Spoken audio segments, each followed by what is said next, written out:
access to the areas that has been cut off. In particular, all our major roads, arterials, where people can't cross. Ngabantu abali-11 abaqinisekiswe njengabaswelekileyo ngenxa yemozulu embi ethwaxe iNtshona Koloni. Due to the generational gap, I do not think I qualify to speak to the life of this remarkable. Uthiwe ngegama lesiswenye somzabalazo ongasekhoyo umama Winnie Mandela, omnye weyona migaqo mikhulu eRhawutini. iNamibia iza kuthathana neUruguay kumdlalo kaPool A kwitumente yendebe yehlabathi eLyon eFrance ngomso.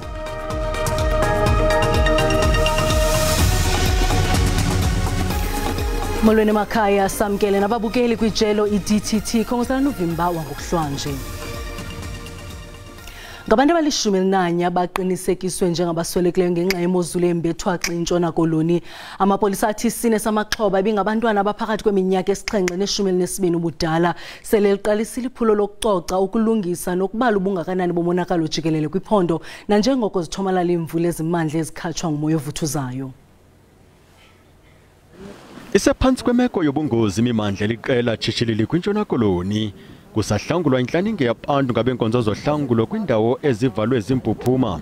Kwezi zikhukhula kuqhawuke nohola wendlela u-N2. Usaqhuba kambe umsebenzi wokuvula kwakho indlela ngelokufikelela nangakumbi kwindawo ezichaphazeleke ngokumandla. But that is dependent on our ground crews to get access to the areas that has been cut off. In particular, all our major roads, arterials, where people can't cross and where rivers has been flooded. So that's the most pressing issues, but also the repairs and restoration to our damaged water and sewage infrastructure where our pipelines has been washed away. Umbutho wesisa Gift of the Givers ngokwezicelo zifumeneyo uthekelela ukuba bakubuhawu bama-10,000 abantu abasweleyo nabadinga uncedo. Our team split into 5, where one team is concentrating on all the informal settlements in the Western Cape. Other teams are concentrated in the areas of Makassar. One team concentrated in the Overberg region, and we have a team in the Southern Cape monitoring and assisting the communities of George and Mossel Bay. But the numbers are still coming in, the calls are still coming through. Kwindawo ehlala abantu eGoliath Estate eCryfontein zintsapho ezili-150 ezifumene ukutya okuphekweyo nobuvilikitshana obuyimfuneko. Zingaphaya kwama-200 izikolo ezifumene monakalo. Abafundi abakwazi kuya ezikolweni nangenxa yendlela ezivaliweyo.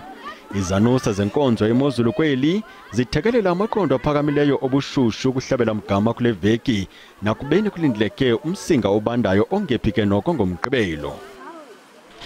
Ukanti abahlali bengingqi yamatyotyombe butshabelo eFreystata baqalile nokwakha amatyotyombe abo emva kwesaqhwithi ebesiwa siphule. Abahlali abachaphazelekileyo bathi kuphele iintsuku ezimbini bembanguza kwaye kunyanzeleke ukuba bazikhuphe ngemozulu embi ukuqinisekisa ukuba banazo indawo zokufihla intloko.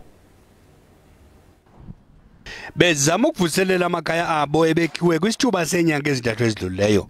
Ngamatyotyombe amalunga nama-5,000 agqunyekwe kule ngingqi eButshabelo. Untati Silimela ongomnye wabanini bamatyotyombe besijule sesaqhwithi uthi uligqumeka ngokutsha ibobusi lakhe emva kokubona ukuba ukurenta kuyamtyabula emalini. Bona ikihirile. Uthi yarenta apho akhoyo kwa ugqibe kubeni abuyela apha azomisa ityotyombe lakhe aza kuhlala kulo nosapho lwakhe. Umonakalo lidume elitsaza igazi kubahlali. Enze mkhukhu. Uthi bokhe ityotyombe ngamaziko amatsha ulahlekelwe kokonke akafumani nelinye izinke. Nekilethe monana nekihlala. Uthi ufike ngecawe ebusuku sele kukho abantu abambanguzayo waze wabancedisa. Amadolo emvula athi aza konyukela phezulu amaqondo obushushu ngokuya kuhamba iveki le. Weather Service can confirm that from tomorrow, the weather will start clearing from the western parts of the country, so we can still expect some few isolated showers over the eastern parts of the Free State as well as the eastern provinces such as KZN and Mpumalanga. Isebelo bambisana ngolawulo liceba ukuphucula ukwanjwa kwenkonzo kule ngingqi. Uninzi lwentsapho luthi luzenzela amatyotyombe ethutyana ngelixa lusajonga enkalweni lulinde ukufumana izindlu. Kwamkelwe ngochulumanco ukuthiywa kwesitalato saseRhawutini William Nicol Drive ngegama likamama Winnie Mandela. Bekuvalwa izitalato eziliqela ngabahlali bebeyokubhiyozela elinyathelo lathathwa kwinkomfa yombutho we-ANC kwiminyaka emine yadlulayo. Umbutho we-ANC uthi ukutshintsha igama lesitalato kunxamnye nezicwangciso zayo zokususa umzila wengcinezelo kwanokuqinisekisa ukuba igama likaWinnie Madikizela Mandela lihlala likwimbali yeli. Usapho lwetshantliziyo lomzabalazo umama unomzamo Winifred Madikizela Mandela lulamkele ngemigcobo nemivuyo yenyathelo lokumnika imbeko lo kaMadikizela Mandela ngokutshintsha isitalato saseRhawutini iWilliam Nicol Drive. Lo msitho nobungqamene nosuku lwakhe lokuzalwa nalapho ebeza kube neminyaka engama-87 ububanjelwe kumbindi waseSandton. For my beloved family, it is the road that takes us to our final resting place. I'm happy to know that from today on, every in traffic reports, written on the addresses of residents and businesses, each time it is given in directions, my great-grandmother's name will be acknowledged. Ukothulele umnqwazi ukutshintshwa kwegama lesisitalato sodolophu waseRhawutini uKabelo Kwamanda esithi eli linyathelo elijonge ekususeni umzila wengcinezelo. uWilliam Nicol wayeligosa lommandla welikwa nowathi wazithiyela isitalato esi ngegama lakhe. My role in this august occasion is very simple, and that is to ensure in practice that we never forget, be it who we are or where we come from. Inkulu baphathiswa yaseGauteng uPhanyazela Sufi naye ulamkele inyathelo lokuthiywa kwesisitalato. Mama, you might not be with us, but today our children's children will know that you are with us. Yomibini imibutho ye-African National Congress kunye ne-EFF balibona njengempumelelo inyathelo lokutshintshwa kwegama lesisitalato. Kwalapha ezindabeni abazali bakaSilibonile Ziqundu wasemakhanda eMpuma Koloni babongoza uncedo ngemali ezakunceda kuqhaqho fakelo lwesibindi sonyana wabo ominyaka 2. Kodwa masiqale evenkileni.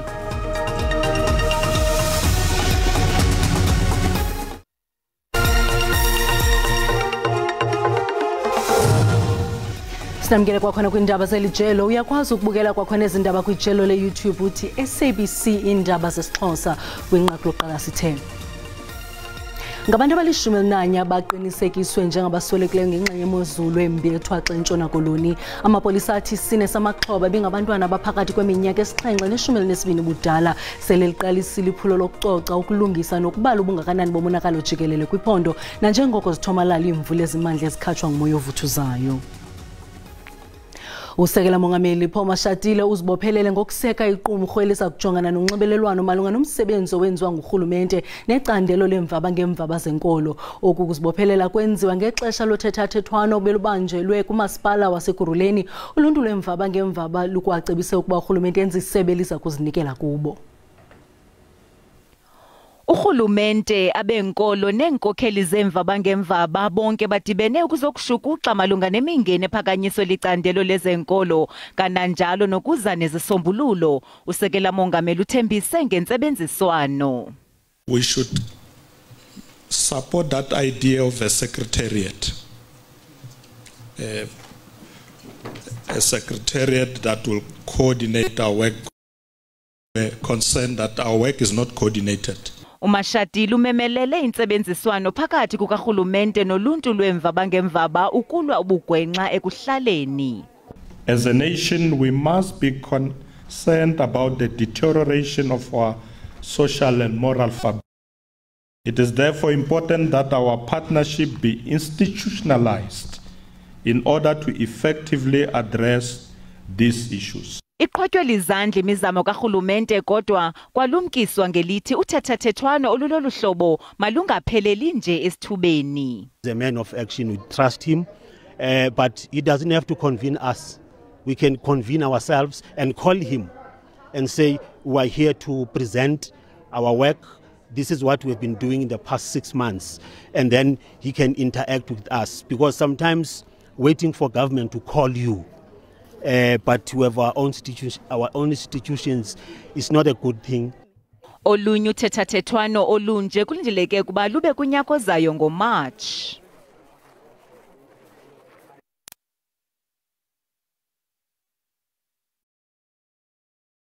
Makoloni bazama ukunyusa ingxowa-mali eza kunceda kuqhaqho ufakelo lwesibindi sonyana wabo ogulayo. Usilibonile Ziqundo neminyaka emibini wazalwe nesi sifo esibangela ukuba inyongo ivaleleke ngaphakathi kwesibindi. Unina uthi unyana wakhe udinga utyando ukusindisa ubomi bakhe okwangoku zonke iinzame zakhe zisaphanza. Engekafiki nakwiminyaka emibini, Usilibonile Ziqundo wafunyaniswa nesigulo ibhilale atresia apho inyongo yakhe ibambeke kwisibindi kwaye isibindi sakhe singamoshakale. Inye indlela angancedakala ngayo kukuba afakelwe esinye isibindi. Oogqirha bebefuna ukwenza uqhaqho esemncinci apho bebeza kufakela imibhobho eza kudityaniswa nenyongo yakhe, kodwa bala abazali bakhe. Doyika for la operation, it's because of akho bantwana babachazayo into yobana bakhona bayaphila babenza lo bamchazayo u-1 noko naye wasweleka, uyabona. So sana lantu bana sizabathatha la option ye-liver transplant of which ke ngoku bathi bana bamdeclinele for yona oko sihamba khona ke ngoku. Ukopha ngempumlo, isisu esikhulu, ukuduma nokuba nomzimba orhawuzelelayo ngezinye zengxaki ajongene nazo lo bhabha. Nangona nje eneminyaka emibini Usilibonile kodwa akakabonakalisa izimpawu zokuhamba. Abazali bakhe baphelelwa lithemba. Kaloku indivisa kabuhlungu because ndiyayazi ba unexesha elifutshane, so andiyazi idate nosuku azosweleka ngalo. So yena ndindivisa kabuhlungu leyo. That's why ke ukunda create la post ye donation because andizokwazi uncama ngomntana. Isebe lezempilo ephondweni liziphikile ingxelo zokuba isicelo salomntana sokwenza uqhaqho lokufakelwa esinye isibindi sikhatyiwe. Kubalekile ukuba siphinde sitsho ukuba azenziwa i-liver transplants kwizibhedlele zethu eMpuma Kapa kwangoku. Xa kukho umuntu odinga olutyando uye athunyelwe e-Red Cross Hospital apho aye ahlolwe khona ukuba ukulungele na ukufumana esinye isibindi. Abazali bathi uqhaqho lokufakelwa sabucala siza kutyabula ngaphezu kwe-700,000 zerandi. Kwiindaba ze-SABC ndingumcebisi Ngqina, ndisemakhanda. Abahlali basekhokhe Bushbuck Ridge eMpumalanga bavale indlela eya kumyezo wezilwanyana iKruger bekhalazela ukungabi namanzi. Umasipala waseBushbuck Ridge utyholwa ngokususa imibhobho eqhagamshelwe ngokungekho mthethweni kumbhobho wamanzi kule ndawo. Lo masipala uthembise ukuba bonke abahlali baza kuba namanzi acocekileyo okusela kwinyaka-mali zayo. Umasipala waseBushbuck Ridge wayisusa imibhobho eqhagamshelwe ngokungekho mthethweni. Sikaphatheke kahle, sihlupheka kakhulu, omanda asihlupha. Mawufuna amandi ufuna uthenge, mangane imali yokuthenga ufuna uye ngala mahlathini esabe ngala kutenja. Umplanga amanzi akekho ekhokho vele siyasogola. Mawufeleka kamasipala manje sithenga amaphayiphi ngemali yethu. Manje bheka amakirivani abantu bashova amabhari baya esabe bayophusha amanzi. La manzi bathi wona singawatholi. Manje bayasivumela ukuthi thina siwakhe ngebhari siwaphuze not ukuthi avuleliwe ethebhini.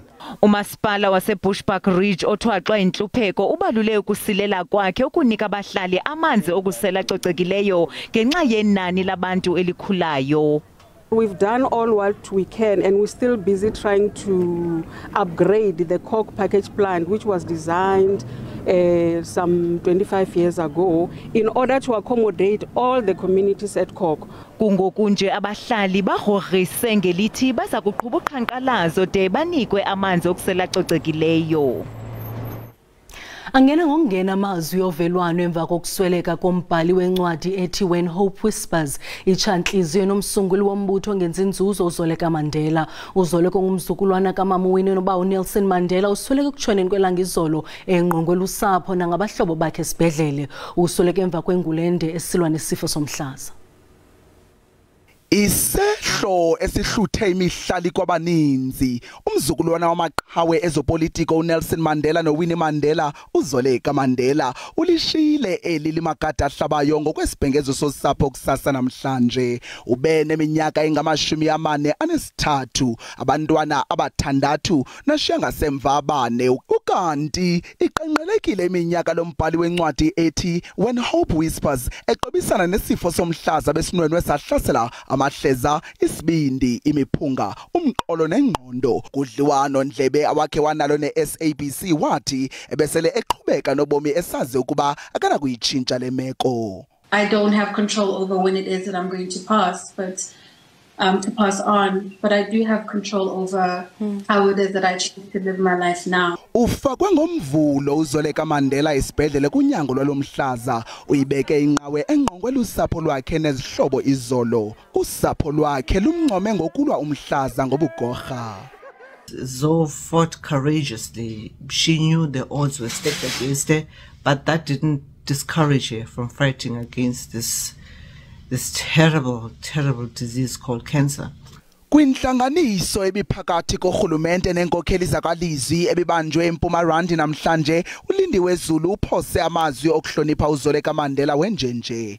We say to the family, condolences to you. It is a pain to lose such a young woman, but I also think that she was a very courageous young woman who fought tooth and nail, fought a disease that really ravaged her entire body and her entire system, and she stood firm in talking about it, which is something that normally people would not talk about.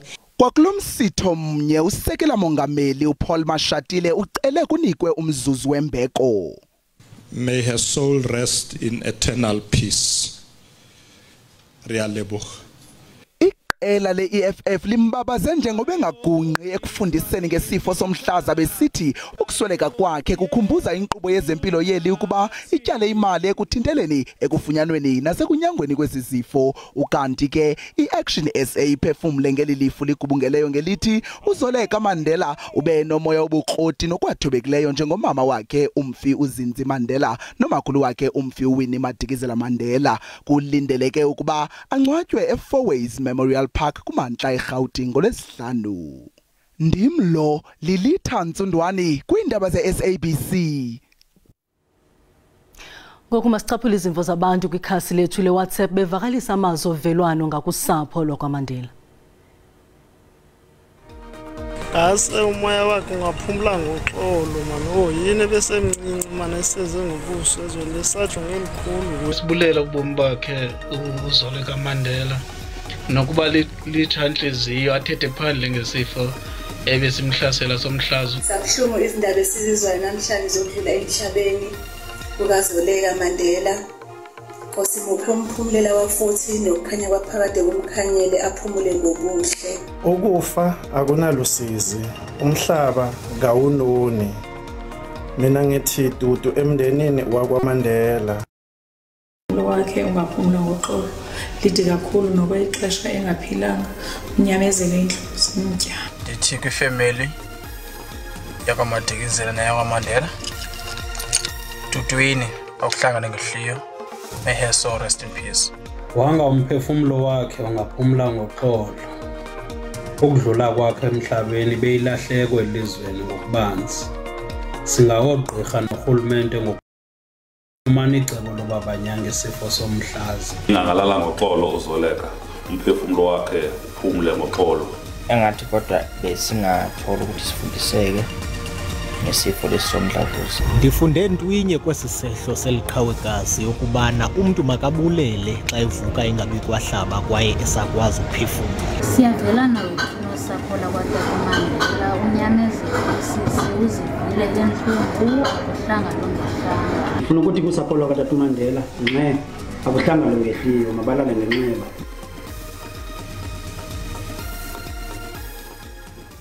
Kwezemidlalo iNamibia iza kuthathana neUruguay kumdlalo kaPool A kwitumente yendebe yehlabathi eLyon eFrance ngomso. Kumdlalo engunobhalolanto komkhulu ngawo lona njengoko lamaqela eseneqanda ngokwamanqaku. Kodwa ke unakutsala umdla wabalandeli xa omabini lamaqela enokuzijula ijacu ngakumbi ngumdlalo kwiqonga lehlabathi. Abamelwane iNamibia isazingela impumelelo yokuqala kwitumente yendebe yehlabathi. Lo mdlalo wangomso neUruguay iza kusebenzisa ukubhalisa impumelelo yokuqala kwitumente. Kunjalo nje sebesuka kwiFakisbhaq ngo-2019. Umqeqeshi weliqela uthi kuza kuba myolina kwisizwe kewethu kuzuza impumelelo kulo mdlalo. This is our fourth game, final game, playing against a quality Uruguay side this weekend, and it'll only be their third day, but we've prepared well. It's up to us. And now we want to finish this one. The players know that a game like this and what a win means for the country. It can change a lot. Lityeli lesixhenxe eli Namibia ithatha inxaxheba kule ngxikela yehlabathi logama Uruguay ivela okwesihlanu kwabanye abadlali lithuba lokuziva amandla kwiqonga lehlabathi. Being my third World Cup, it's great to see how we as a team has grown throughout this whole process, whether it's not been easy on the field, but just how the boys learn, how we grow every day in training. Iza kuba lityeli lokuqala kwiminyaka engamashumi-20 i-Uruguay yagqibela ukudlala neqela lase-Afrika kwindebe yehlabathi. Yadlala namabhokobhoko ngo-1999 nango-2003. Umdlalo uqala ngomkhono phambi kwentsimbi yesithandathu emva kwemini ngomso. Masixha kuloo ndawo mawethu sibulele ngokusibuleka indlebe busuku benzolo.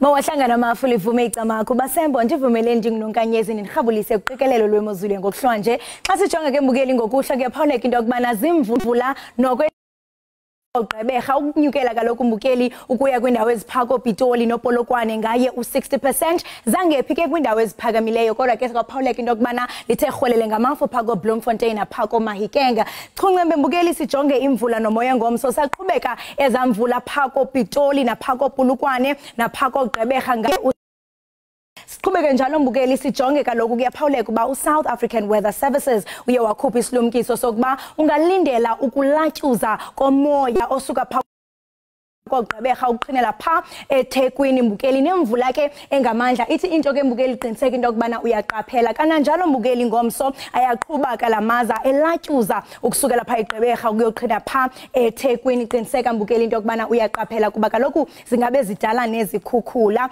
sihlabele mgama mbukeli sijonge amaqondo phansi ngomso xa sijonga kaloku phako Bloemfontein ako Kimberley babambele ngamanqaku ngaye u5 degrees kwindawo eziphakamileyo koPhalabura nguye u17 kanti ke mbukeli xa sijonga pha eThekwini kwaZulu Natal nguye u15 esajonisi nguye u8 kwaBhaca eTsolo napha kuQumbu nguye u8 kanti ke eMonti ngo12 eGqeberha nakhona babambele ngamanqaku elinesibini eKapalodumo nguye u10 degrees liyabanda liqhaqhazelisa imizinyo eSutherland ngalo iqanda qox chunce sijonga amaqondo bushushu ngomso nokombukeli ke Paul bona phako Richards Bay nguye u22 eMthatha nguye u17 eMonti ngu18 eKomani ngu15 nakhona eCraddock babambele ngamanqaku kanti ke kwindaba ezixananazileyo zaphako Bloemfontein nguye u19 ndisatsho ndisithi maziqhume inqawe emaxhekweni Khosi.